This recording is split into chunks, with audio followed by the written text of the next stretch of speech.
Ladies and gentlemen, welcome back to Discovery Debrief, a podcast that dives headfirst into the proverbial deep end of the latest trek into the final frontier, Star Trek Discovery. I'm co-host Chris Clow, and I'm joined as usual by members of our bold panel of Star Trek franchise explorers, including Rachael Clow. Hey, Chris. Hello. Zaki Hasan. Greetings. And the one, the only, Cicero Holmes. Death is simply just another plane of existence. That's exactly the kind of flavor of discussion I think we're going to have. Yeah, I'm ready for it. Well, this week's discussion is going to be oriented around arguably the most traditional episode of Star Trek that Discovery has yet produced, but it's also likely one of the most positively talked about among fans so far, at least from what I've been able to glean. Seemingly a bit more of a standalone story, the second episode of Season 2 will likely be feeding the theme of faith that seems to be a major focal point of the second season thus far, and has a distinct feeling of truthfulness to the franchise, undoubtedly punctuated by the return of Jonathan Frakes to the director's chair. So this one should be fun. But of course, we'll ease into our news and episode discussions by talking about what everyone has been up to since the last time we recorded, which wasn't that long ago. If you guys have been engaging with Star Trek since we last recorded, besides, of course, this new episode of Discovery, and I know that engagement in general has been a little low, but as the new season is kicking into gear, has that increased a little bit more in some other ways? Zaki?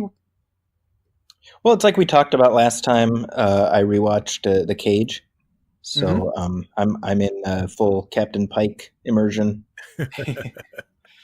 Yeah, and I think that's well served by the things that we've been seeing here recently.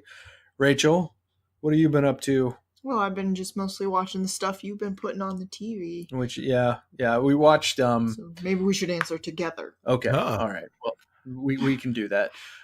Cicero, how about you? Since the last time we recorded, Yeah, I've only been watching fake TNG, aka the Orville, which had a first contact episode of their own this week. Yeah, pretty interesting thematic alignment there. Yeah, exactly, and dichotomy and how things were handled as well. Yeah, and that had a very traditional sort of TNG vibe to it in terms of what it explored in a first contact. So I enjoyed that too. The only thing that I've done, because we're recording this, we're playing a little bit of catch up since the second episode aired. I think was it just the day after we recorded our discussion about the season premiere. Yeah.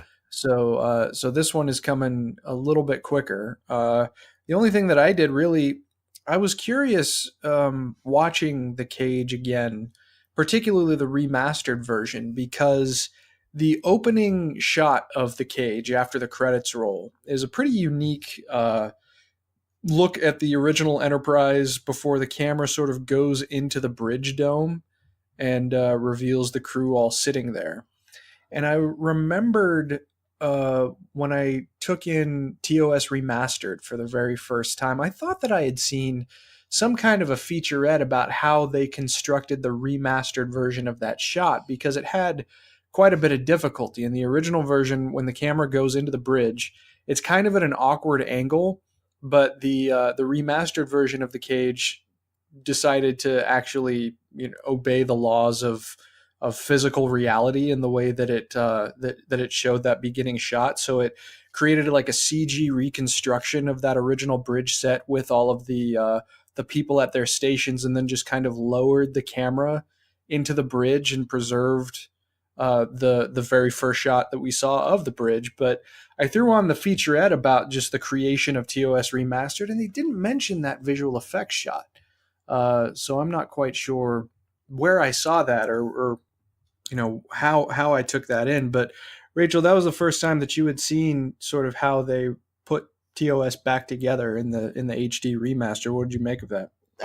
That's really impressive, all of the work that they did. Yeah. Especially the before and after shots. Like, Shatner's face is so fuzzy, and then you can see all the like sweat and makeup that he has on. Yeah. It's just like really interesting. No, it was a really painstaking conversion from the original series because they scan in the film elements, but just scanning in the film elements doesn't give it all the TLC that the crew at CBS Digital ultimately gave to just the internal shots. It's before you even get to the fact that the special effects are remastered. But I remember writing for movies.com a few years ago about how I appreciated the sort of curated approach that that CBS Digital and people like Dave Rossi and the Okudas had to bringing TOS up to modern fidelity standards. Zaki, how do you think they did in general with TOS remastered?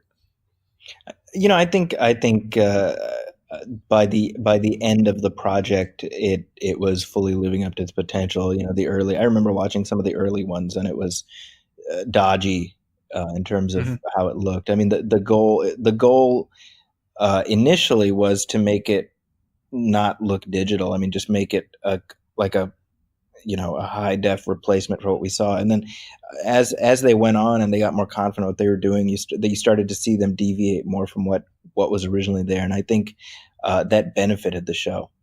Mm-hmm. Yeah. I agree with that entirely.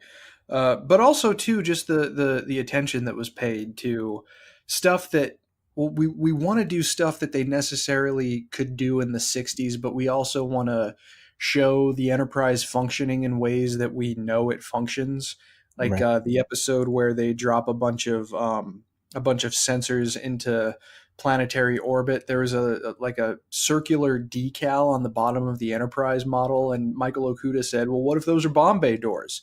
So they show the Enterprise actually dropping everything into orbit through that little decal. They actually turned it into kind of a bomb bay, which I thought was kind of a nice touch. But Cicero, how do you make of, or what do you make of the sort of remastered visual effects for TOS in HD compared with how you probably watched it when you were a kid? Well, it's great. Anytime you can do the updates and still kind of revere the source material, it's fine with me. And I take a pretty zen approach, even if I don't like it as a consumer. If you own the property, cough, George Lucas, you can change it, however you want. It's your vision. So, Yeah.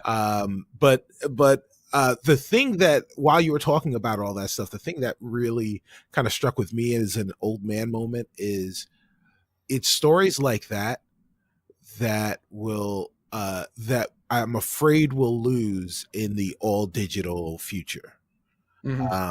Where because you got the physical disc, you had all of this extra source material, all these literal extras, all these extra features that just won't be around. Like if I just ordered the digital version of season, the entire series of TOS, I don't think the extras are going to be there.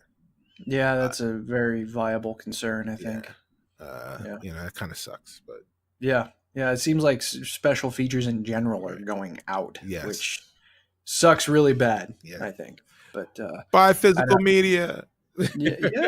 Hey, when the power goes out and you don't got any internet, that is true. Or just if your service goes, I mean, when the power goes out, you can't watch a Blu-ray either. Right. But if your internet goes out, you certainly can. And we've run into that scenario more than once. Rachel says, "Why do we have Blu-rays?" And the internet goes out and I say, "This is why we have Blu-rays." That is correct. The internet doesn't go out that often, well, no. but I think the last time was like 2.5 years ago. But we'll see. We got some hellish weather coming to Chicago in the next couple of days. That is, hell froze over. Yeah, no kidding. All right. Well, as usual, before we head into the full episode discussion, let's discuss some Star Trek news first.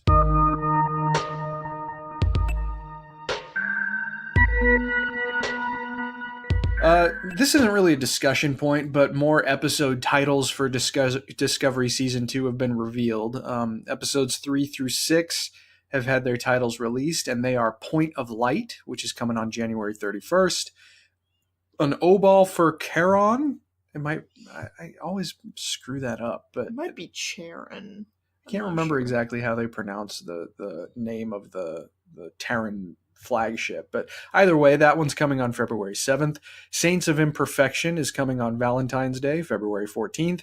And The Sounds of Thunder is coming on February 21st. The February 7th episode is also supposedly when we'll be getting our first look at Rebecca Romaine as number 1, Pike's first officer from the Enterprise. And yeah, just kind of nice to have an update on some episode titles as we continue into season 2. But this next point I think is pretty interesting. Jonathan Frakes spoke to both Deadline and The Hollywood Reporter about a whole plethora of Star Trek topics, including the themes of Discovery Season 2, how he believes Discovery is aligning with Gene Roddenberry's larger vision of the world he created, threads that may be actively being picked up from Discovery Season 1, and even some tidbits about the forthcoming Picard series. Basically, Frakes believes that Discovery, under the leadership of Alex Kurtzman, is embracing the canon of the Prime universe while also allowing the same kind of dynamism and construction that serves as a hallmark of the Kelvin films. And he also shared that he has serious regrets over his decision not to return to the director's chair for Star Trek Nemesis. And you guys know me. Any chance to talk about Star Trek Nemesis, I'm going to grab onto. So, Rachel's sign over here. Guys, do you think Nemesis would have automatically been a better movie if we still had the John Logan screenplay, but just had Frakes in the center seat of the movie? Rachel. I don't know. I mean, I think it might have been better. Didn't the person who ended up directing it called Jordy Laverne? Yeah, he did call LeVar Burton Laverne. Yeah. Which Laverne sounds Burton. which sounds like a dick move. What's worse is he was like, "Hello, Laverne." Yeah, right. Oh man. I mean, I think a better working environment probably would have made the finished product a little bit better, but I mean, the screenplay may have had issues. I don't know. It's been a while since I've seen it, so. You always refuse to watch it. Like, I start to put it on. Yeah, and as soon as Nemesis comes into view on the TV, Rachel's like, turn it off! Yeah, I just have issues with it. Kill it with fire. Yes. Yeah. Well, I mean, it's a whole discussion, the issues I have with that's it. true. So. And we'll have to have that discussion someday. Zaki, would Nemesis have been a better movie if Jonathan Frakes had directed it, but all other things had stayed relatively the same? I mean, I think the direction would probably have been better because I think Jonathan Frakes is a better director than Stuart Baird, who is as a director a good editor. So he should stick to that job. But it wouldn't change the script from being a karaoke version of Wrath of Khan. So I think the problems would still be there. And I mean, let's be honest. Jonathan Frakes did 2 Star Trek movies, half of which are not very good. So, I mean, you know what I mean? He couldn't save Insurrection. The problems were still there. It's a well-directed, mediocre movie. Right. Yeah. So, I mean, I wish he would have directed. I mean, he wouldn't have called LeVar Laverne. So that's true. That would have been one thing, one notch. I am so conflicted on Stuart Baird. I mean, because yes, he did direct Star Trek Nemesis, which by all conceivable metrics is a disaster in the franchise. Even if I might like it a little bit more than other people do, I still acknowledge its position as a franchise killer. But, he also edited Superman the movie. So, it's kind of... That's the problem. Yeah. His directing filmography is like before Star Trek, it was executive decision and U.S. Marshals. Oh, wow. Right? So, and I remember very distinctly when Rick Berman, when they were developing the script for what became Nemesis, and he's like, we've got a director lined up. It's really exciting. He's never done Star Trek before. And, you think to yourself, like John Logan, so you're like, oh, maybe it's like Ridley Scott or something like that. And he's like, no. Are you sitting down? Stuart Baird. And he was so excited about it. I remember at that time when that announcement was made, I was like, I don't think Rick Berman is aware of what's happening right now because it was time at that moment. Oh, it was. I mean, Yeah, that I imagine that announcement may be catered to a little bit more excitement than you might get out of Uwe Boll, but maybe not much. I mean, U.S. Marshals by itself, I didn't realize that Stuart Baird directed that, and not an auspicious follow-up to The Fugitive. No, not at all. Cicero, what do you think? Do you think that this would have made for a better movie if we had Frakes in the center? I think Zaki said it all. A good director can only make the direction good. He can't make the screenplay good. Yeah. So, like Zaki already said, it would be a well-directed, slightly not hot mess. Yeah, I mean, it's all just largely symptomatic of where the franchise was at the time, I suppose. I mean, Star Trek had pretty much run out of gas by this point. Not that there wouldn't be some bright spots to be found in Enterprise, but I mean, 7 years between movies is pretty long, even in Star Trek terms. So, yeah, it's hard to argue with Frakes' ultimate conclusion because, I mean, ultimately, who knows? Frakes probably would have. Also, I'm sorry, but also let's remember it's Jonathan Frakes talking about himself. So True. Yeah, he thinks he has a high opinion of himself, and he gets away with it because he does good stuff and he's likable. Hey, 2 takes Frakes. Right. 2 takes Frakes. He gets it done. There you go. Well, he also spoke about the Picard show, and he shared that the good captain is no longer in Starfleet when we pick things up 20 years post-Nemesis. And he also said that Patrick Stewart himself is absolutely jazzed. That's a direct quote about what the show will be doing before adding, quote, "He's been in the room with the writers breaking the stories, and he has not had that privilege before in his career. It has motivated him and excited him to no end. I'm really looking forward to it. Picard 20 years later is a fascinating guy. He was a fascinating guy since we've met him," end quote. How does this sound to everyone, and are any of you even remotely surprised that Picard isn't in Starfleet anymore? Because a lot of clickbait sites certainly were. Cicero, what do you think? How's this sound? I think it's furthering my point. It is the further adventures of Jean-Luc Picard in the holodeck. It's holodeck adventures, man. Adventures of Picard. Dixon Hill. He spends 20 years doing Dixon Hill stuff. Kind of like how Zaki mentioned last week, how Seth MacFarlane just gets to do his Star Trek cosplay. Yeah. Picard spends his retirement doing Dixon Hill cosplay. And Shakespeare. And Shakespeare, right. Yeah. How does this sound to you, Rach? Are you surprised that he's not in Starfleet? Not at all. Does this... Okay. Yeah. I mean, I don't think it was implied in All Good Things that he was still in Starfleet, right? Yeah.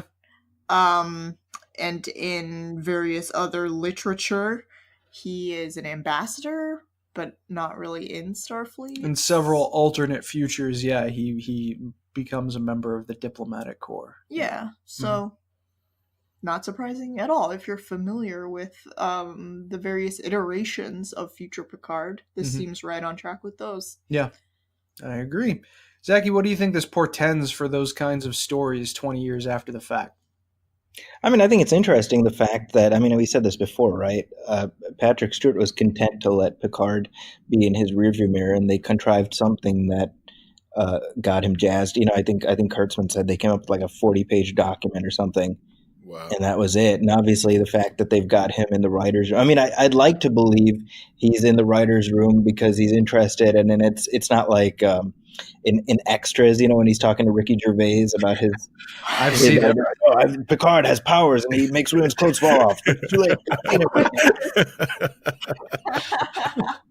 I hope that's not all, like that's not the only reason he came back. But, I love the speculation, and I love that we're at a place where we're even talking about this. I was telling my brother, I was like, when you think about it, this is the first time since 2002 where we're taking the Trek timeline forward. And it's like, that is crazy. We've had so much Star Trek content from Nemesis to now, but this is the first time we're actually moving the ball forward, notwithstanding, the little hints that we get in the 09 movie.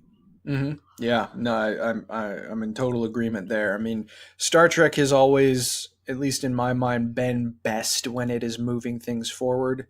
So the fact that we are finally going to be doing that, at least to a point, is really exciting to me. I've seen some people openly speculating online, and I think it's even been the subject of a couple of quote unquote think pieces that have emerged across the internet, that this is somehow going to place Captain Picard into the Kelvin timeline. And I think there's a lot of legal realities and barricades to that happening, beyond the fact that it just seems grossly implausible. I mean, first of all, Paramount and CBS would probably have to be talking to each other a lot more than they are. I'm sure that J.J. Abrams would have to be involved in some capacity if that was actually going to take place, or Bad Robot would have to be involved in some capacity.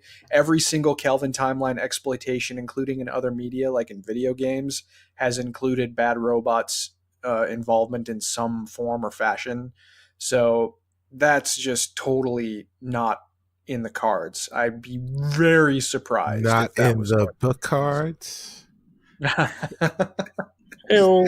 Think pieces have to feed the content machine. Yeah. Oh boy.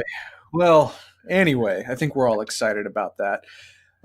Last news item that I wanted to bring up revolves around Paramount Pictures, which seems to be a studio in transition. Recently, in a feature published in the New York Times, it detailed that relatively new Paramount Motion Picture Group president Wick Godfrey is charged with reviving, quote, tired franchises, which the writer of the New York Times piece included as Star Trek being among those tired franchises.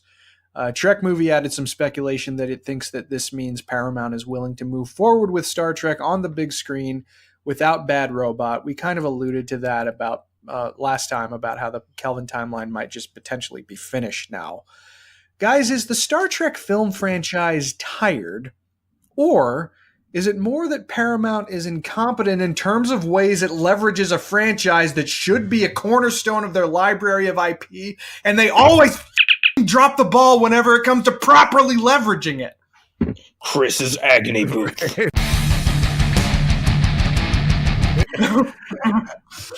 Oh man, seriously, every single time that Paramount, like the corporate positions at Paramount, talk about Star Trek, I get so mad because they never seem to realize what they have. They're talking about making Top Gun, and then they say that Star Trek is a cornerstone like Transformers or Mission Impossible, but then they always manage to screw it up in some way.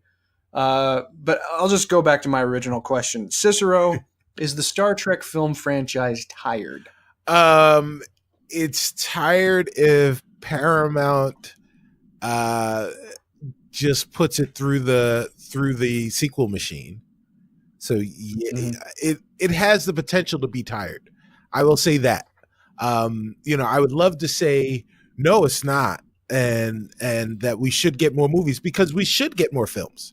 But I think that we're at a point now where if it's not going to be in the Kelvin timeline, then it does need to go to sleep for a little while, because you're just going to confuse audiences. If you start using the Enterprise again, and you or the TOS crew, and you don't have Kirk, or you use the TNG crew and you don't have the TNG crew. It's just weird. It's weird. So I think it should go to sleep for a little while. Okay, fair enough. Rachel, a little bit of a different take for you. Can a Star Trek movie exist without an Enterprise? I don't know. I think I've said this before, but I think all movies now have to be blockbusters in order to be successful. I don't know how you're going to draw people without something like Kirk, Spock, and the Enterprise, right? I just don't know how you're going to do that. I don't think even like a TNG reboot would be able to draw people in the bajillions of dollar range. Mm-hmm. Honestly, I just think that in the climate that we have now, where you have blockbuster movies and everything else is going to TV, Star Trek's going to stay on TV. Okay. Is the franchise tired on film? I don't know what that means. What other franchises are tired? Is Top Gun tired? I didn't know it was a franchise. Well, you liked Star Trek Beyond. Do you think there was a fertile enough ground to move on to something else after Star Trek Beyond? Yeah, but I mean, they didn't market Star Trek Beyond very intensely. I felt. Yeah. I felt like they kind of they marketed it wrongly, you know. Wrongly. Sure. They didn't lean into the 50th anniversary. They didn't make it an event. Right. Yeah. You know, and that's. I mean, they tripped over themselves getting that movie out. It was ridiculous. Zaki, both questions to you too. Can the Star Trek film franchise exist without an Enterprise, and is the franchise tired as is? Well, for part one, I think obviously anything's possible. You know, I remember back when Rick Berman was developing Star Trek: The Beginning, I think it was called. Yeah. And I was in the minority apparently, but I thought, well, there's a potential there for something interesting. So I think there's room to do something interesting in the universe. That being said, I think that what they have right now, and I've said this to you guys before, I mean, they've got this amazing cast, so it seems a shame to be like, nobody wants that anymore, without at least trying to, you know, play that thread out a little while longer, you know. As far as Star Trek goes, look, I mean, maybe Beyond underperformed, but we've been here before, you know. Star Trek 5 underperformed, and then they came back with the sixth one. You know, Star Trek 10 underperformed, and then they came back. You know, so it makes sense that they would keep trying. And by that same token, let's just look at Paramount. Mission Impossible 3 underperformed, and then they came back with the Brad Bird one. You know, Transformers was a friggin' disaster, and then they did Bumblebee. You know, so I think that phraseology is sort of like, it's like whatever. The only thing that's tired is your approach to it, and if clearly there's an audience for this stuff. So if the last one doesn't work, you try again. Mm-hmm. You know, it's weird how we're in this age now where everything is subjected to an insta reboot when it doesn't meet expectations. And, you know, it didn't used to be that way, because you look at Star Trek, or for that matter, James Bond, right? Like Man with the Golden Gun came out and was the biggest flop ever in like 1972. And then a few years later, or 1974, and then a few years later, they do Spy Who Loved Me, and it's like the biggest hit ever, you know? Mm-hmm. And that's how it used to be, you know. It'd be like, all right, let's get it right in the next one. And Star Trek was like that too. So, you know, I think that Paramount is smart to hang on to, because it's an IP that will always have a certain amount of cachet. Like all of us here will go see a Star Trek movie no matter how much we disliked the last one, if we disliked the last one. Yeah, and absolutely. There are enough of us that it's worth Paramount always going back to the well. Well, and you mentioned before that it's a matter of also managing expectations on the budgetary side. Right. Yeah. You know, and that's, when you think about it, they're sort of a victim of their own success, because Chris Pine is a star because of Star Trek. Absolutely. Yeah. Right? Yeah. I mean, J.J. Abrams just sprinkled fairy dust on his career. And so as a result, Chris Pine has the ability to be like, hey, give me my $6 million, or I don't need to make your movie. You know, I don't fault him for doing that. And I'm also like, you know, when you think about it, $6 million in the grand scheme of things isn't that much. Like, just pay him what he wants and get on with it, you know? It is surprising to me that they weren't willing to shell out for him, because whatever commercial appeal Star Trek Beyond did have, I think was largely due to his involvement. Yeah. I mean, really, I love that whole cast. I think all of us are crazy about that whole cast. The fact that cast succeeded as well as it did in bringing all of those characters back is a huge testament to the foresight of J.J. Abrams and the entire creative team behind the 2009 movie.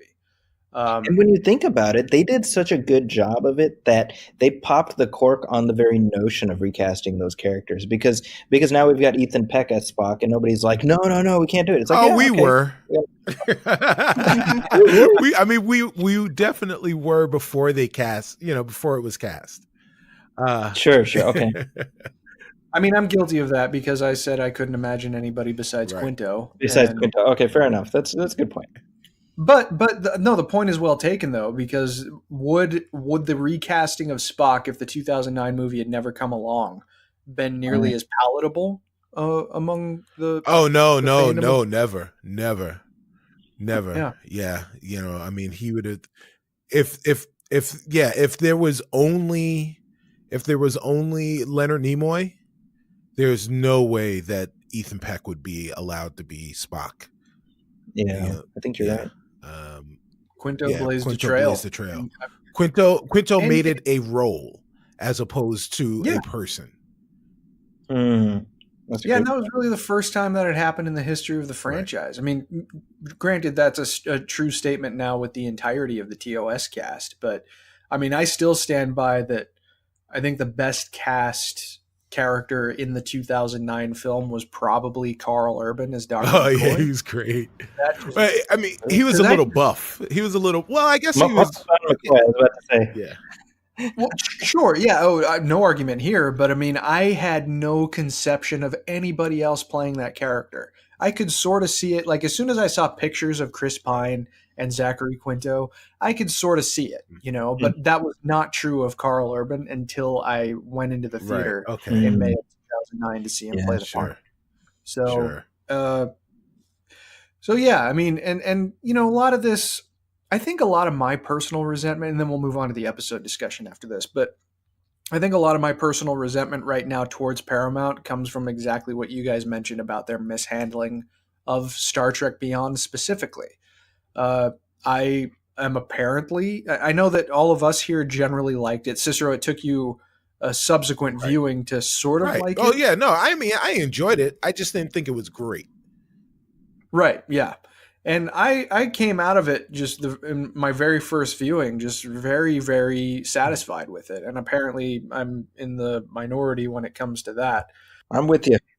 Yeah. And Zaki, I know you felt the same way too, but that 50th anniversary should have been a pop culture event. I mean, I'm old enough now that I remember what they did at the 30th anniversary, which seemed like such a big deal at the time. You know, not only did we have Star Trek First Contact that year, but we had two different shows on television, and we had a whole legacy of events and product tie-ins and all these testaments to Star Trek being around for 3 decades. And it hits that 5-decade anniversary, and it just kind of comes and goes with a whimper. Right. With the movie out. With a movie out, yeah, exactly, and a TV show in development. Right. That's utterly bizarre, actually. Yeah. I mean, it just speaks to Paramount's really big misunderstanding of what they have, and that's why I'm glad that we have so much TV stuff to look forward to, because I think it's kind of running with the baton, so to speak, for the time being, But I hope the merger happens, but if for no other reason than that, because it'll be instead of this turf war that we have right now, it'll be valued as the homegrown IP that it is. I completely agree with that, and I mean, while the two companies were one in Star Trek's sort of 90s TV heyday, you did see some crossover in production personnel and even some aspects of narrative across the movies. Yeah. They referred to each other often. It was a cinematic and television universe happening well before the Tony Stark came along into movie theaters. and it was a joy to take in all that stuff and see all the lines being drawn between things. That was such a rewarding thing to observe, especially when I was a kid, seeing how all that stuff connected. And it's a shame that we just don't have anything even remotely close to that, but hopefully that merger will happen and that we could be seeing more stuff like that in the future. Okay, but we do have an entirely new Star Trek episode to talk about, so let's move along to our discussion for Star Trek Discovery Season 2, Episode 2, entitled New Eden.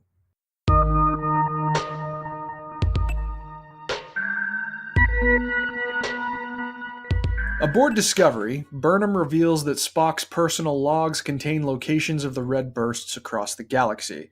Asking Captain Pike to track down Spock in order to get some answers about his awareness of these signals, Pike reveals that he knows exactly where Spock is, in Starbase 5's psych ward, where he's been since a mere few days of his leave had elapsed. After Pike informs Burnham of her foster brother's whereabouts, he suggests that she extend an olive branch to try and assist in their investigation. So first question is, what do you guys make of the episode's positioning of Spock in this way? Does it kind of introduce him on a back foot, so to speak, or do you think this is fair game mechanically in terms of getting him involved in the plot? Zaki, start us off. I think it's smart to have Spock be the element that we are, it's like the ball that's just bouncing just out of reach and we're following along, because it makes sense to build up to that reveal while also allowing several, or at least a few episodes, to orient us to the show's new status quo. Mm-hmm.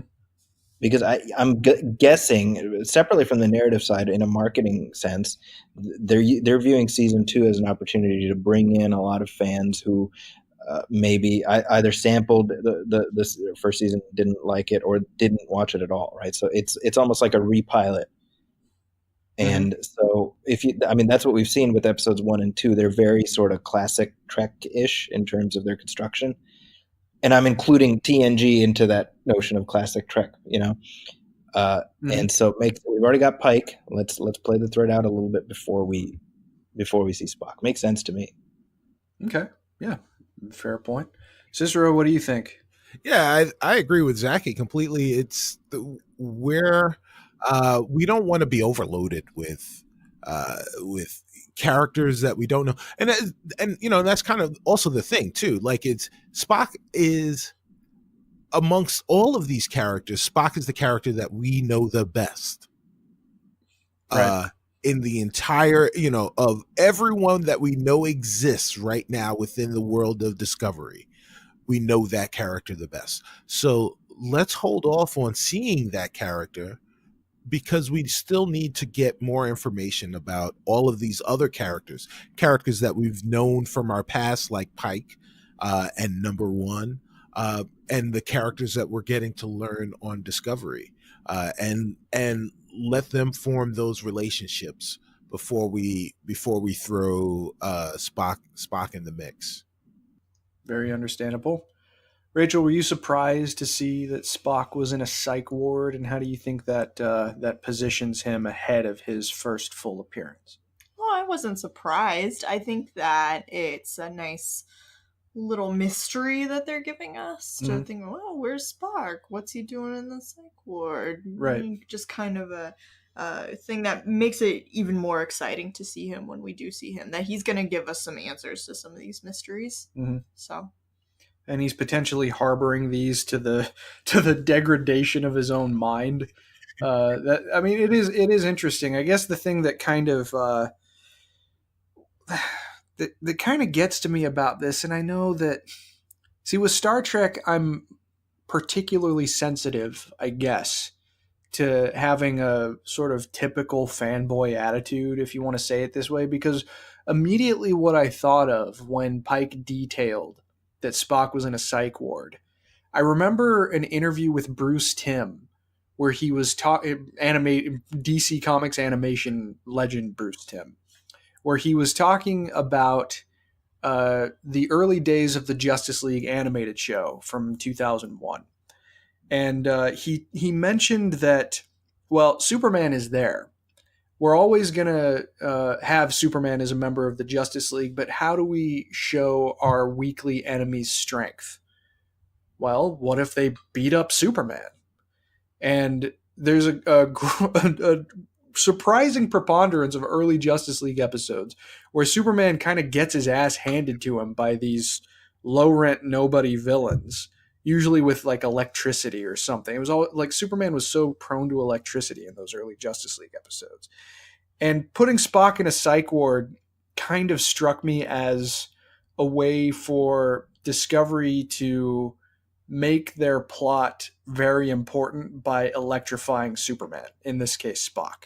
And it's probably not a reasonable reaction on my part. We haven't even seen Spock. We haven't seen what he's going to be doing in the psych ward, so to speak.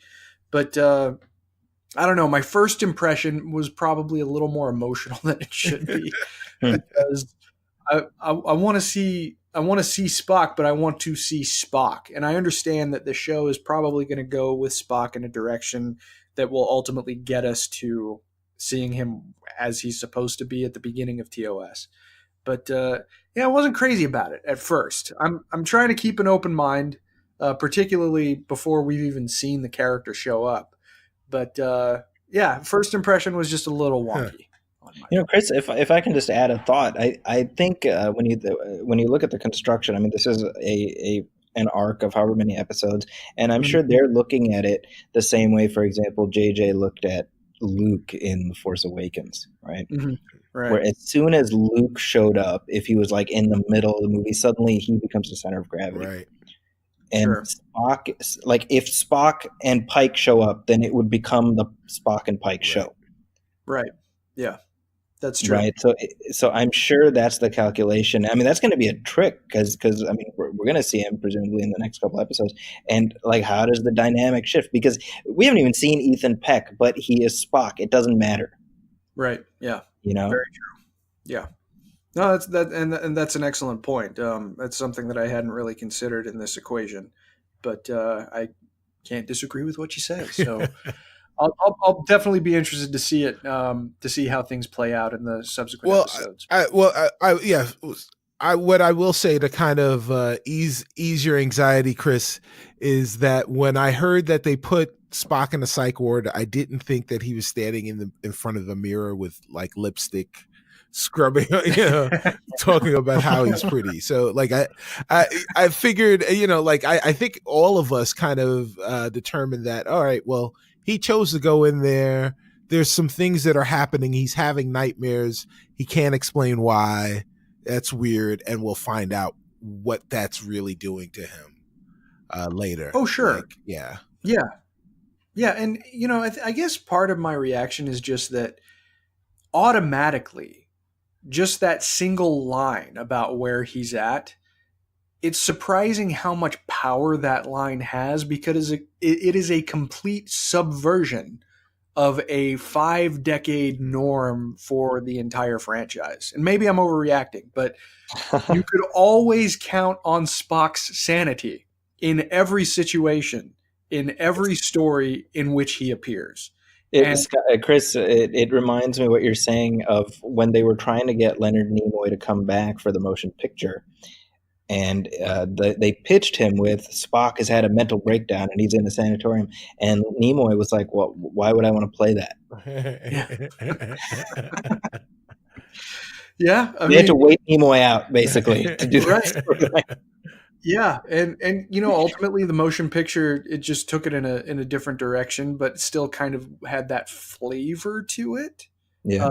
But just on the other side of the extreme. Instead, he's super rational. But and I'm probably putting too much weight in it. Obviously, we haven't seen him yet, but it is already I think it gives an impression of the kinds of expectations that the show is trying to subvert by taking a rock solid pillar of the entirety of the canon, basically, and turning it on its head. And on one hand, I appreciate that, but on the other hand, it makes me nervous. So, I think it's fine, Chris. Calm down. All right. I'll shut up now. All right. Well, let's move along with the plot. So, Discovery tracks another mysterious stellar signal, but its location in the Beta Quadrant would make conventional warp travel unfeasible. The crew decides to revive the use of the Spore Drive against the wishes of Starfleet until a non-human host could be found to pilot it, though a concerned Stamets takes one for the team and navigates the ship to the burst's location. After jumping, and I liked Saru's line about how you'll never forget your first jump that he threw out to Captain Pike. I appreciated that. After jumping, Discovery arrives at a planet with a previously unknown human population. Evidence suggests that their culture dates from the time of World War III, and because the civilization is pre-warp, Pike concludes that the Prime Directive applies to their visit to the surface. An away party including Captain Pike, Burnham, and Joanne Owasekun investigate and discover a primitive society with a religion combining multiple human religions. A few citizens even preserve tales of the war. So this is the fourth time that Star Trek has used the idea of human descendants placed on a distant planet by an external alien force, after the Paradise Syndrome from the original series, the 37s in Voyager, and North Star in Enterprise. What do you guys make of this take on an old Trek trope? Zaki?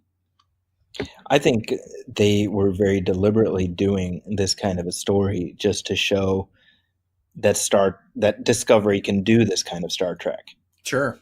And I mean, I don't know. I mean, like North Star is one of my all-time favorite Star Treks, period. I just love it. So I like that this evoked that.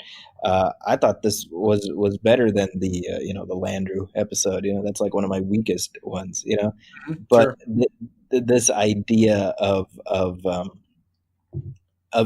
deliberately hewing to Trek tropes, I think it's very smart, because it allows us to, like, we know how quote unquote Star Trek is supposed to act in these situations, but we've never seen our characters act in a situation like this. So it gives us that opportunity to see them test their boundaries.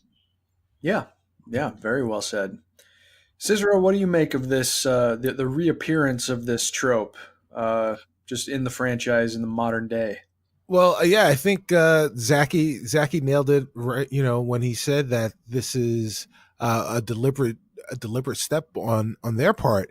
The thing that I really enjoyed was how they subverted our expectations using this trope.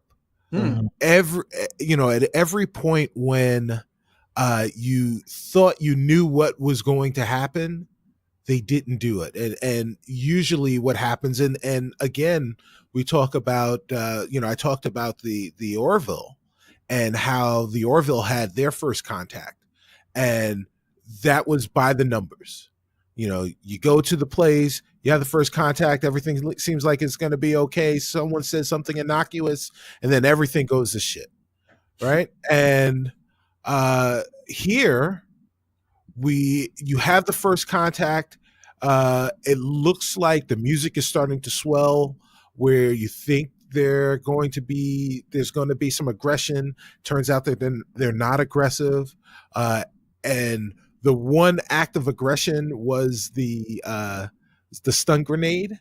Yeah. And even the aftermath of that was not aggressive.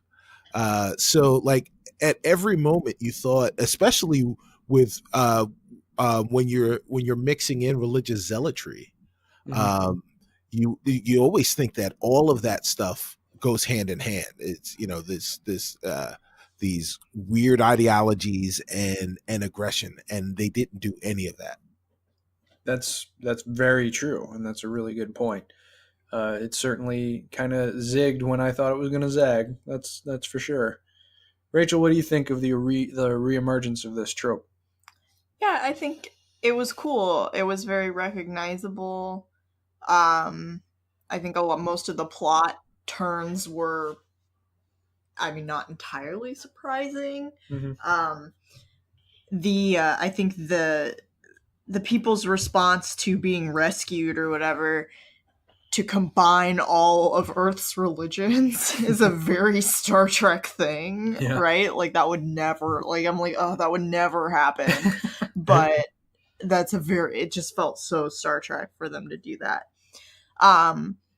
So yeah, it felt very familiar. I think it may have been paced a little bit fast for me. Mm-hmm. Like the last episode. I think they just maybe didn't spend as much time on the planet as I was used to, or maybe that I would have liked to. I don't know. I just felt like there's not enough time in these episodes to really build a lot of tension, because everything just happens so fast. Right. Okay. Yeah, that's fair.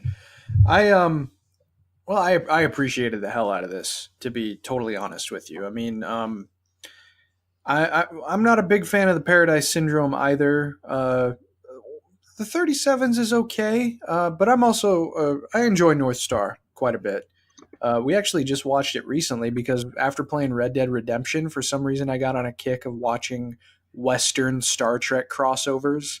So North Star was one of the first ones that I watched when I was sort of on that strange kick of an episode binge. But I totally agree with what Cicero said about subverting expectations, because you're right. You do expect that zealotry to sort of take over and cause something a little bit more violent to take place, and that's not what happened.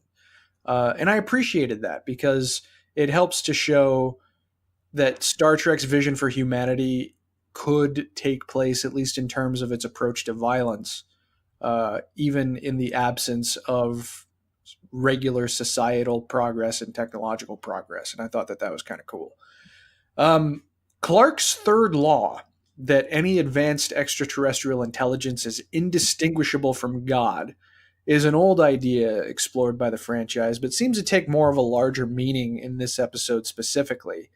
How do you think its use here compares with Who Watches the Watchers from The Next Generation? And do you guys agree that the Prime Directive applies in this scenario? Zaki. Oh, that's a lot to chew on. I think that I think Who Watches the Watchers is a better illustration of what Clark was saying. But I mean, that's like one of those all-time episodes, you know what I mean? So that's to say this one doesn't measure up to that is no slight on this one. Oh, sure. I think, what was the second part of what you were asking? I'm sorry. Do you think the Prime Directive applies?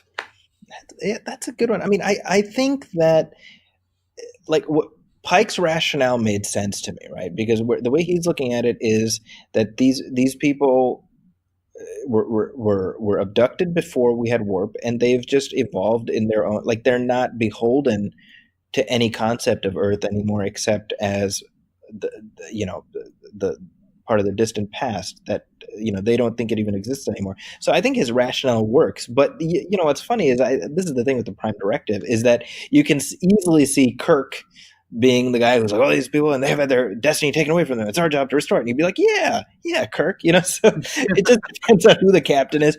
Maybe I'm just very malleable. I'm like, you make a good point. You make a good point. You all make good points. I would be a terrible captain. Well, how would Captain Hasan decide to take? Yeah, I'd shrug my shoulders and I'd go, go in the ready room and do a Google search for previous captains. Google what would Captain? Yeah.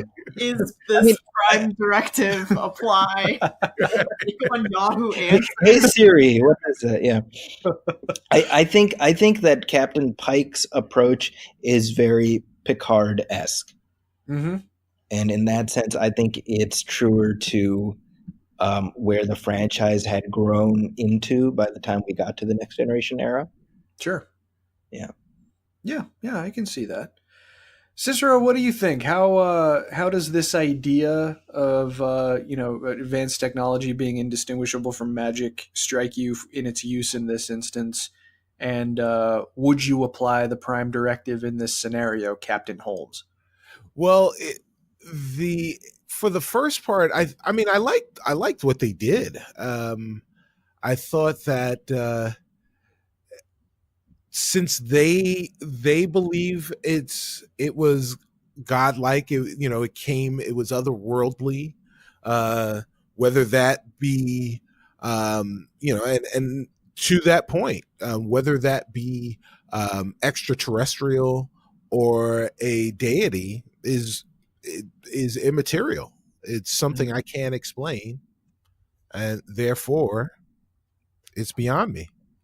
Sure. So, and they ran with that, and I thought it worked well in this episode.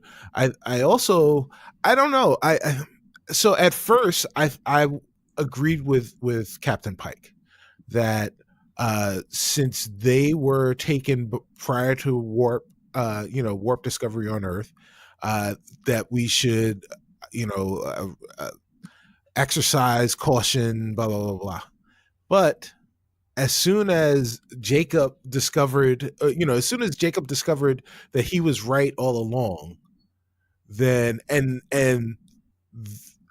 Jacob brought it to the All Mother, and they were all kind of like, yeah, so what?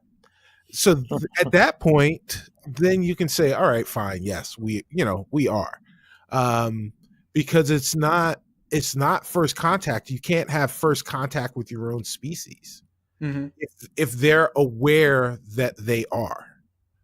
Sure. You know, so like you guys you lived on some island, and you know, hey, if you want to come with us, you can.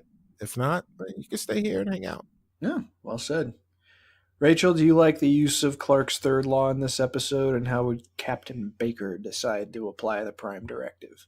Captain Baker Clow. Captain Baker Clow, sorry. Might use your name. I don't know. We'll see. Yeah, I mean, I think it was interesting because it kind of applied to this episode, but it seems like that it probably has some broader implications for the season as a whole. Sure. Like the red things might be some sort of intelligence that is beyond our understanding. What was the second part of your... Oh, yeah. Would I... Captain on deck. No. All right. So Captain Picard made a similar decision in favor of the people, right? So, like, the Space Irish. Oh, the Space Irish. Yeah. You're going far back now.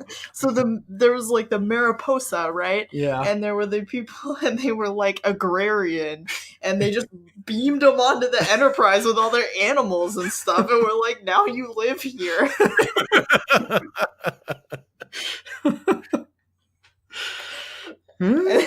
And then Riker slept with one of the Space Irish ladies. Oh boy. Classic. I like that episode. It's people say it's one of the worst TNG episodes. It is one of my favorite episodes. Faith in Bagora, where's Michelini? Yeah. That was the only thing missing from that episode. But I mean, the Prime Directives obviously didn't apply there, right? Conceivably not, no. Yeah, so why would it apply here? I think if they're human, you probably should tell them what happened to them and Right. let them decide what they want to do. So I agree with Cicero. Well, I mean, if anything, I think this proves that Starfleet gives a great amount of latitude to its captains to actually determine how to apply the Prime Directive. Sure. Because I don't think any of you guys are wrong. It's just a matter of the scenario in the moment. I would probably be more on the side of their destiny was taken away from them, personally. but I've always kind of, I guess, had a more interventionist attitude when it comes to humanity's depictions in these kinds of scenarios in Star Trek in the past. So whether or not that's a solid application of the Prime Directive, I can't say for certain. But I think that the fact that the scenario engenders as much conversation as it just did shows the latitude that captains generally have when deciding how to apply it. So, yeah, well done, guys. Well done. All right, so moving along with the plot. Much of the action in the episode takes place within the settlement's church. An astronomical anomaly occurs, producing an extinction-level shower of radiation. Tilly devises a plan to use the asteroid captured in the previous episode to avert the catastrophe, receiving advice from a medical staffer who turns out not to exist, rather being a manifestation of a friend from Tilly's childhood, who's now deceased. So Jonathan Frakes alluded to this coming from a seed planted at the end of season 1, namely that spore that landed on Tilly's shoulder. Do you guys have any bets on whether or not this could somehow be the catalyst that leads to the full return of Dr. Culber? Or do you think this could potentially mean something else in terms of the longer narrative of the season? Rachel? Well, my first impression was that the friend was some sort of manifestation of the red deal, red angel lady. Yeah. Or man, I guess angels are androgynous. So I didn't even think about the mycelial network being part of this. Mm-hmm. And Stamets said something earlier in the episode about life being eternal, did he not? Right. Through mycelium? Within the mycelium. Wow. Well, it's quite a mystery. I do not really know. I did know right away that person was like a dead person or an apparition or something. Did you? Yeah. Remember when you're supposed to be watching like Tilly run back and forth, right? And you're supposed to be laughing, and I was like, that lady's gonna disappear. She's gonna disappear. Right. It's so creepy. The actress did a good job of like just being a little bit off. Yeah. So yeah, I definitely picked up on that. All right. Interesting. Cicero, what do you think? Hashtag Rachel's right. I mean, that was it in a nutshell. The one thing you are missing is she averted disaster after getting blown in the face by the dark matter. That's true. That she cut off, and her ears are bleeding and everything else. That's how she wound up in sick bay in the first place. Shout out, by the way, to that doctor. I forget who the actor is that's playing the doctor, but the doctor's had this season. We've seen the doctor 3 times, and each time the doctor has stolen the scene. Mm-hmm. She's had one-liners in each one of those scenes where you're like, oh yeah, those are good ones. Yeah. But Tilly winds up getting blasted by the piece of the. Get a piece of the rock, the prudential dark matter, and then she winds up seeing this person, but like, is it the seed from the mycelial network? Is it now with this infusion of getting blasted by the dark matter? Is she like personally? Like a mycelial network? Can she just do the spore drive jump on her own by herself? Has Tilly she's gonna be Nightcrawler? It smell like brimstone all over the place. Jeez, you're throwing a lot of theories out there. Yeah. Hey, why not? Oh, hey, more power to you. One of them may stick. Then I'll look brilliant. That's why we're here, man. No, keep them coming. I like it. It's excellent. Zaki, what do you think about this character showing up and what it could mean? Do you think this could lead to something with Dr. Culber? Do you think it has wider implications for the season? I think Dr. Culber coming back is a safe bet. It's just a matter of time. Mm-hmm. And I think the fact that Tilly is now tied in with what Stamets has experienced in the mycelial network is itself seeding something in terms of, that ability being something that Stamets doesn't have to necessarily experience on his own. They're not just going to throw away the spore drive. That's obviously going to be a plot device, but it can't be like, oh, Paul, you might really die this time. So they have to get us to a place where it's safe to use. And I think what's happening with Tilly is part of that journey. Yeah, well said. And this is kind of emblematic of a lot of my impatience with some of the more entrenched but anti-Discovery Star Trek fans that are out there, who just take every possible opportunity to crap on the existence of this as a plot device just because, well, how is Voyager stranded in the Delta Quadrant if the spore drive technology exists? And, first of all, a lot of these people, I don't think, understand that there is a whole season and now 2 additional episodes worth of material that fully shows that the writer's room is cognizant of how this show connects with the larger canon. But also, that part of the story hasn't been told yet. I have a suspicion that the return of Dr. Culber will also be tied with the, let's say, retirement of the mycelial technology, and might play a factor, like potentially crossing some kind of a line in terms of why it's not used in the future. I don't know. That's just total speculation on my part. But that's why we're here, man. Yeah, well, exactly. I have a feeling that the 2 are connected in some capacity, bringing someone back from the dead, or just playing with the sheer balance of life is something that Starfleet generally freaks out about. So, if they discover that this technology can be utilized to effectively play God, then I feel like they're going to want to put the kibosh on it pretty fast. That's just a suspicion of mine. I don't know. We'll see. But anyway, my point is that we don't know the whole story yet, so people who are complaining about it can shut the hell up. Moving along, the show seems to be pushing the idea pretty hard that the bursts and the Red Angel itself are almost like signposts that help aim discovery at people or societies that need help. And this seems to suggest that some kind of a larger power is at work in pointing the ship towards people and societies in danger. Could that larger power be the Iconians?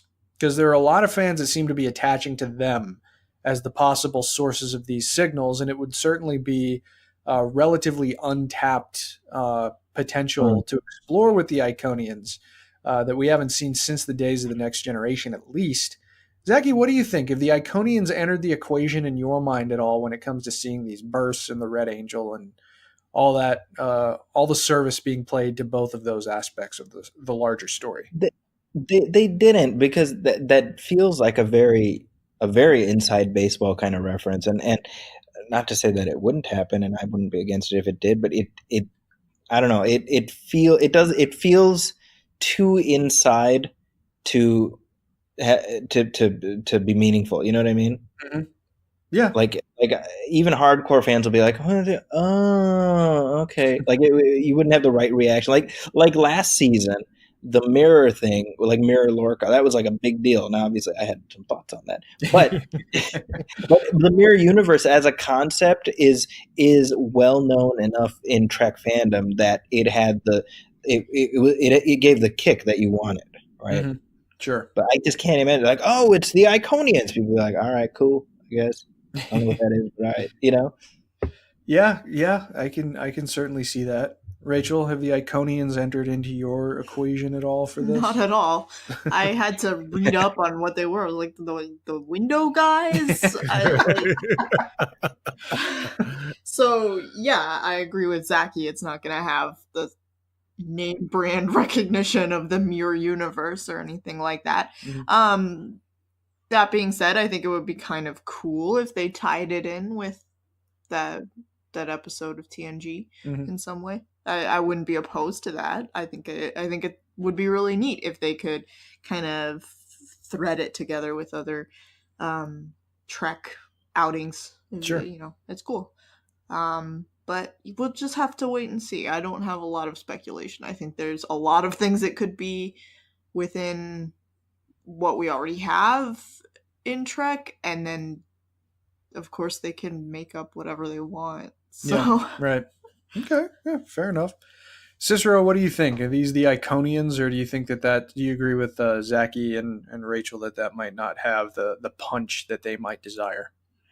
I agree with Zaki and Rachel, which is exactly why it is going to be the Iconians. So, and the reason being is that for those people who already knew what the Iconians were, they'll go, oh, okay. Mm-hmm. And for those people who had no idea, they'll just say, okay, cool. But the writers can say, we're not making anything up. We're just using from that rich tapestry that everyone wanted us to reach from. Mm-hmm. Why is it set at this time? You've got all of this time in the Trek timeline. Why do you set it 10 years before TOS? You pigeonholed yourself. You've done all of these things, and it's not Trek.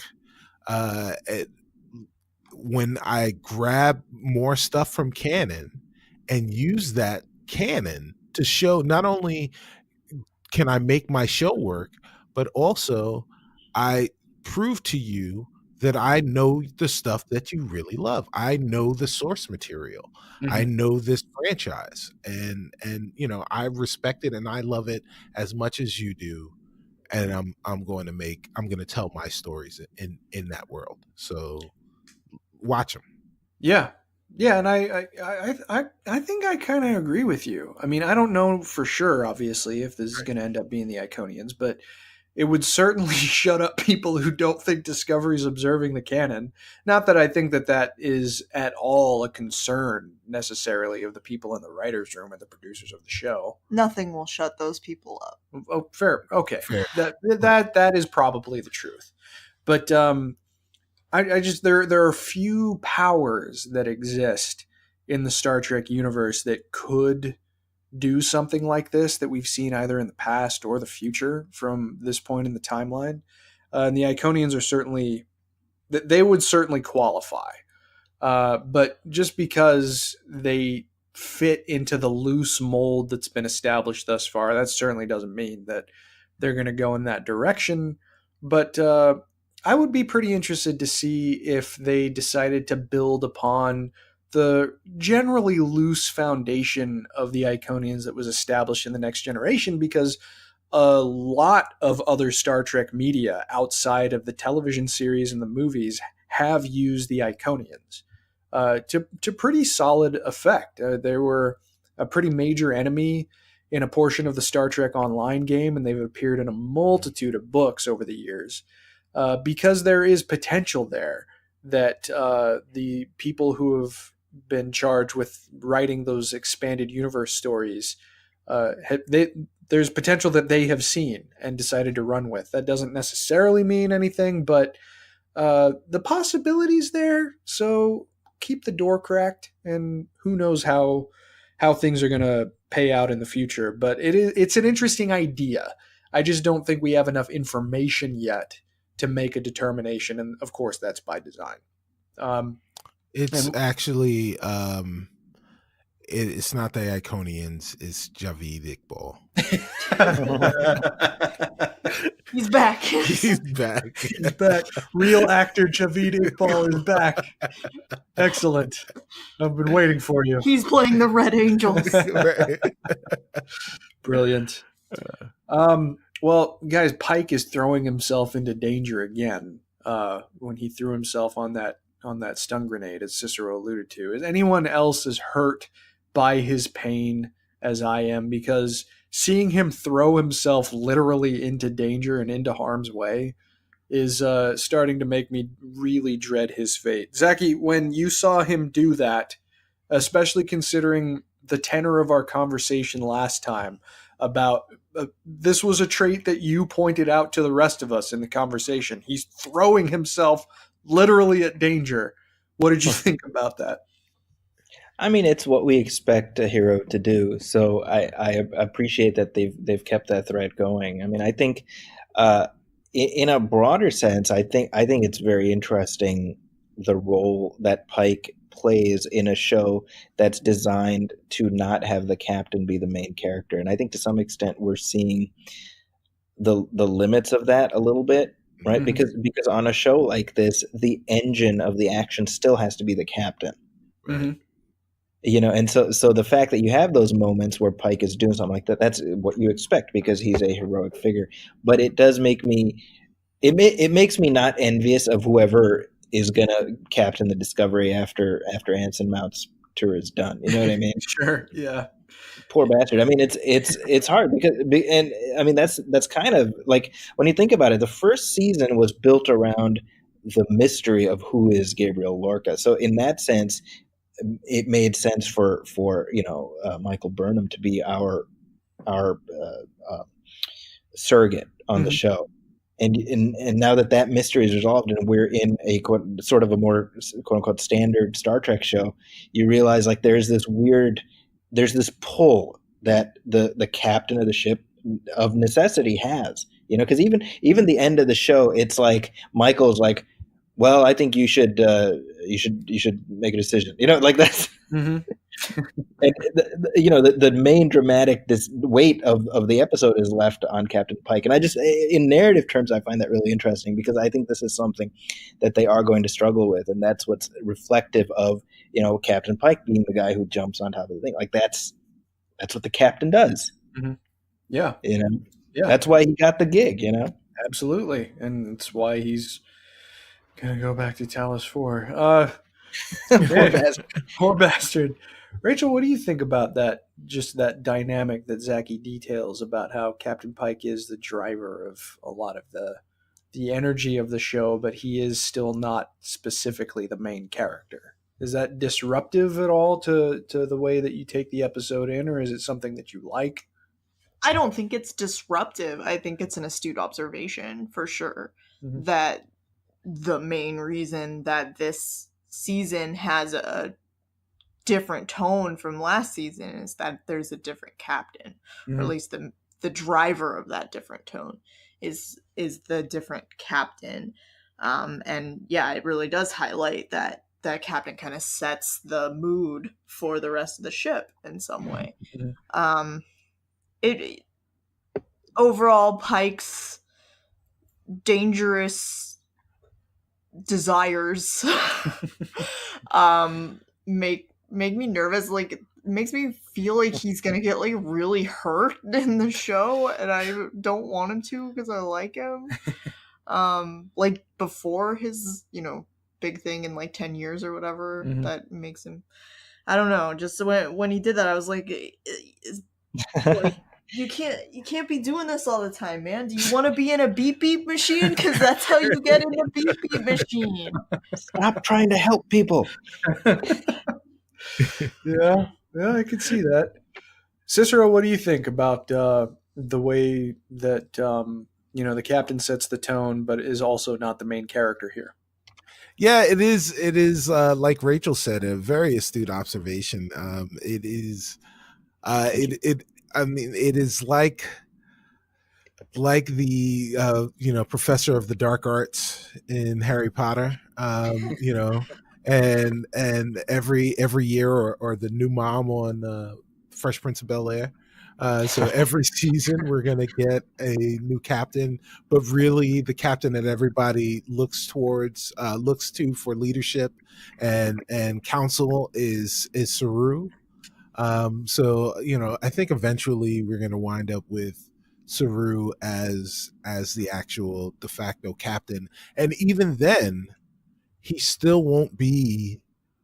He's definitely part of the ensemble, but he is not the person that or the character that we the viewer tune in to see.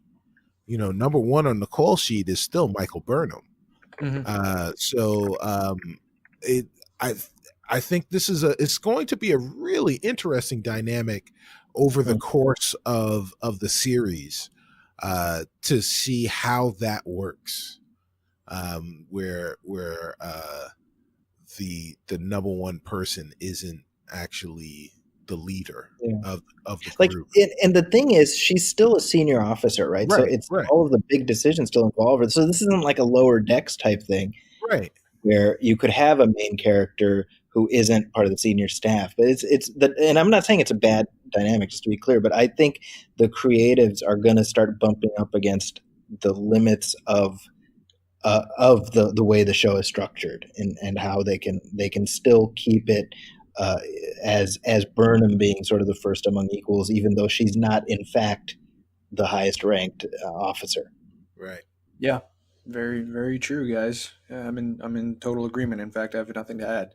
All right, well, just finishing out the plot. An ancient helmet with a camera attached is recovered from the planet, and at the end of the show, the camera tape shows the church under attack, and then apparently the entry of a glowing angelic being before it cuts out in static. So Jacob from the planet's surface has been, primary point of contact between the crew of Discovery and just the society on the planet. But he's also the only one, as Cicero alluded to before, who figured it out, who knew exactly what was going on. This kind of ties back to the Prime Directive question, but guys, should Discovery have taken Jacob, or was this the way that the episode should have ended, or perhaps could have ended in your mind? Zaki? Oh man, I loved it. I thought it was so great. Like, it wasn't about him being like, I'm unhappy here. Oh, this sucks. And there's something. No, he's just like, I just want to know if what my family was doing, if they were right to be doing it. Okay, you proved me right. Cool, thank you. It's such a great Star Trek ending. You know, Yeah. and I'll tell you that scene at the end when Captain Pike comes back to the place and he's just having that conversation with him. I just it to me cemented what makes this episode different from the other Yes. episodes in this vein. And it also, by the way, I appreciated that they, this whole discussion of science versus faith, that the episode doesn't put its thumb on either side of the scale. Very true. It doesn't portray these people as zealots or whatever, which would have been the easy cliche way to go. Mm-hmm. And I think by virtue of the fact that that the decision at the end is put in Christopher Pike's hands, and he says at the beginning, right? He's like, my dad was like a science this, but he was also teach comparative religion. So in other words, he understood the nuance enough to be you could trust him with that decision. Mm-hmm. Yeah, and I mean, I loved the fact that Jacob's like, all right, cool, and he just turns the thing off. He's like, thank you for showing me I wasn't crazy. I'm happy here. I'm happy with my people. Mm-hmm. Yeah. It's great. Yeah, that's a really good point. Well, Cicero, what do you think? Should Discovery have taken Jacob, or do you agree with Zaki in enjoying or perhaps even preferring the way that this episode ended to alternatives? Well, they could have done anything. Sure. But I really, really, really enjoyed the way this episode ended, and in fact, the quote unquote Star Trek thing to do would have been to take Jacob with them. Mm-hmm. In fact, the short trek is exactly that. They chose that scenario with Saru. That is how Saru wound up on that crew. Wound up in Starfleet, and so instead of doing that, they went in this other direction and said, hey, and chose the most, these were the most utopian religious people that were super tolerant to many diverse thoughts, while still remaining pious, that I've ever seen depicted on television, or maybe anywhere. But because Jacob, when Jacob was confronted, or he confronted everyone, and they lied to him, he reacted negatively, but he didn't react angrily. Right. And then once he got the truth confirmed, all he did was, like, all right, now my family can relax. We've got our answers, and we can continue to live our lives now that we know that everybody is okay. And that's super cool. Like Zaki said, it's not that I hate it here. It's just that I wanted to know that these are the things that I thought, my family has always thought, and it turns out we were right. All right, that's awesome. Yeah, pass the chicken. And that was enough. Him. That was enough, and it was great. And kudos to the writing team for putting it together that way. Mm-hmm. Oh, very well said. Rachel, what do you think about the way that the episode ended? Yeah, I really liked it. Mm-hmm. Look, I know what it feels like to ask scientific questions and be frustrated in your search for answers, because it's hard to do science. Mm-hmm. Sometimes you don't always get the answers that you want. And I think that that's sort of one of the differences between science and faith, is that you can find comfort in faith because you know something to be true, right? You can mm-hmm. say, oh, I know that is true. But science offers you no such luxury. Like it's you can ask a question and you can get some factual answers to format a idea of what's going on, but sometimes you just don't have the technology to be able to prove what you think is the right thing. So that can be extremely frustrating for people. And so I feel for Jacob. But it is ultimately to know that you were right to ask those questions and that you were vindicated. It's a very beautiful kind of resolution for him. Mm-hmm. I think more satisfying than having him go join the ship. Yeah. I one other thing that I really, really enjoyed was their decision at the end with Pike giving him that battery, where basically the coda was, not only is Jacob going to stay now that he's gotten his answers, but we're going to give him technology that he can then tell other people came from the humans, came from our genetic cousins who stayed on Earth, to while they're visiting the effigy of their new multifaceted religion based on the angels that came and saved them from the disaster that was Earth. Well, I mean, that's certainly a possibility. I think just as plausible a possibility off of that, is that he will become his planet's technological innovator. And Sure. And they don't have to live in the dark anymore, or at least not just by candlelight anymore. And although, you could argue that is in and of itself a partial violation of the Prime Directive, or maybe not even a partial violation of it, considering how closely Pike decided to stick to it early on in the episode. But that doesn't mean that it is not a just outcome. And I think that is what that represents Pike making a judgment call with the information that is specific to the scenario that's in front of him, which is what every captain is supposed to do. Right. So, I mean, I guess that I loved the way that the episode ended. I think that part of the quote unquote disappointment that I feel in them not taking him home is also intentionally in my mind because of the sort of authorial intent of this episode. I think that the reason that I feel that way is because they wanted me to, but it's also you can't say that it's tragic because Pike gave him, he pretty much gave him a choice of what to do with this information. And he decided all I wanted to do was just know that I wasn't thinking crazily.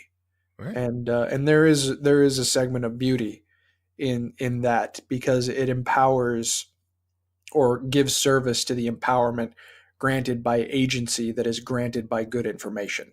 And so I really appreciated that. I wouldn't have minded personally to see Jacob go back home, but considering the way that this episode ended, I certainly have no complaints. I thought that this episode was honestly stellar in that regard, and looking forward to next week.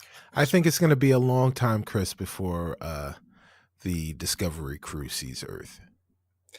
Yeah, I think. Hey, you're probably absolutely right about that. I mean, there's a lot of potential places that they can go over the next several weeks, and just from pre-release materials for subsequent episodes that are coming up, I mean, it looks like that they have packed a lot into this season, and it just makes me all the happier that I'm going on this journey with you guys. So, thanks for coming along.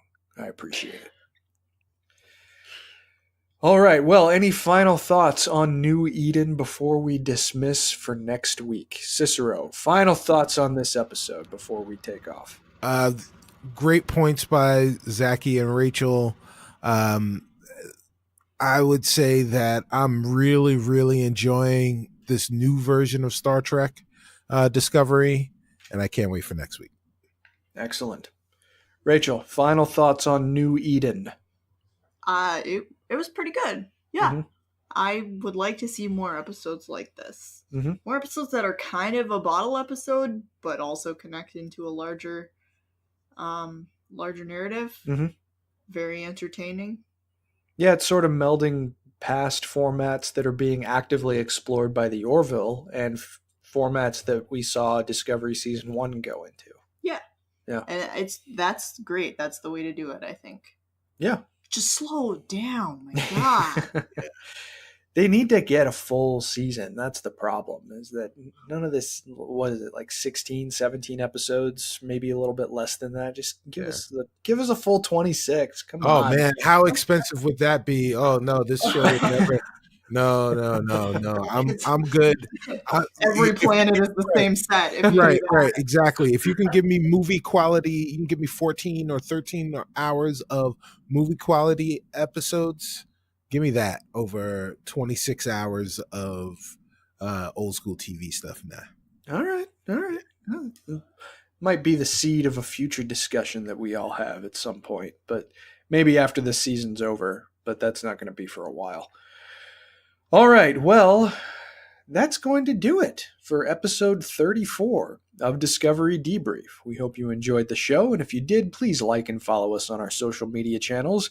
And if you'd be so kind, we'd also appreciate it if you wrote a review for the show on iTunes or Facebook or Google Podcasts. It only takes a minute, and we'll be happy to read your review on the air when it's posted. Speaking of which, Debrief has engaged into a partnership with the developers of officially licensed browser-based game Star Trek Alien Domain Incursion. Send us proof of your review of the show on social media or via email, and we'll send you a key code that's worth approximately $60 of in-game items. It's that simple. If you have any questions, you can follow the show on Twitter at DSC Debrief, or you can also find all of our individual Twitter handles, and feel free to send us questions through Twitter, our Facebook like page, or by emailing us at hailingfrequencies@discoverydebrief.com. Please be sure to set your courses for this feed for future episodes, and be sure to join us as we convene next time to discuss a brand new episode of our subject series as we continue into Season 2 of Star Trek Discovery. As always, though, until we meet again, please go boldly, my friends.